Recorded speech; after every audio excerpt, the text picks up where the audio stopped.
भगवान शिव के सबसे प्रिय चीजों की असली कहानी, जिसके बारे में सुनकर आपके भी होश उड़ जाएंगे। आखिर महादेव को त्रिशूल किसने दिया था और कौन था वो शख्स जिसने भोलेनाथ को कपड़े के नाम पर बाघ का खाल दिया, तथा वहीं उनके गले में लिपटे सांप की असलियत जानकर आपके भी होश उड़ जाएंगे। तो आइए जानते हैं ऐसे ही 6 चीजों के बारे में। नंबर 6, त्रिशूल। भगवान शिव के हाथ में जो त्रिशूल दिखता है, लोग उसे बस एक हथियार समझ लेते हैं, लेकिन उसकी कहानी कहीं ज्यादा गहरी है। उसकी 3 नोक ऐसे ही नहीं है। कहा जाता है कि ये इंसान की 3 ताकतों का निशान है: सोचने की ताकत, करने की ताकत और चाहने की ताकत। जब ये तीनों बैलेंस में हों तो इंसान सही फैसले लेता है। अगर आप भी भगवान शिव के सच्चे भक्त हैं तो कमेंट में हर हर महादेव जरूर लिखें। नंबर 5, डमरू। महादेव के हाथ में छोटा सा डमरू दिखता है, इसी पर उसकी आवाज की कहानी बहुत बड़ी मानी जाती है। मान्यता है कि जब उन्होंने तांडव किया तो डमरू से 14 बार आवाज निकली और उन्हीं ध्वनियों से भाषा और व्याकरण की शुरुआत हुई। लोग इसे ऐसे समझते हैं कि जैसे दुनिया की पहली धुन यहीं से निकली। डमरू की आवाज को ब्रह्मांड की धड़कन कहा जाता है। जैसे दिल धक धक करता है, वैसे ही सृष्टि भी एक लय में चलती है।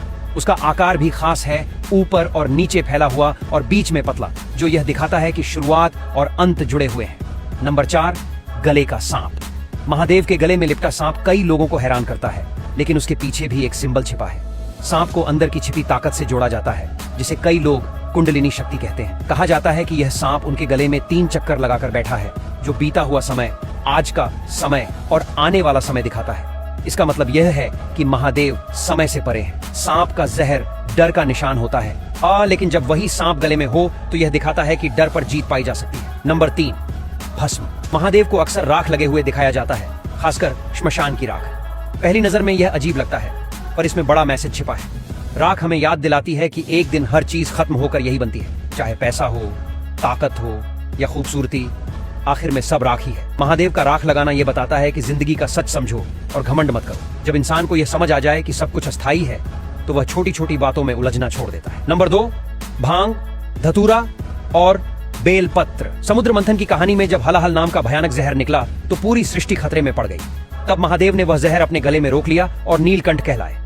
माना जाता है कि भांग, धतूरा और बेलपत्र उसी जहर की तपन को शांत करने के प्रतीक है। इसका मतलब यह है कि जो कड़वा है, जो बुरा है, उसे भी संभालना पड़ता है ताकि बाकी दुनिया सुरक्षित रहे। नंबर 1, बाघ की खाल।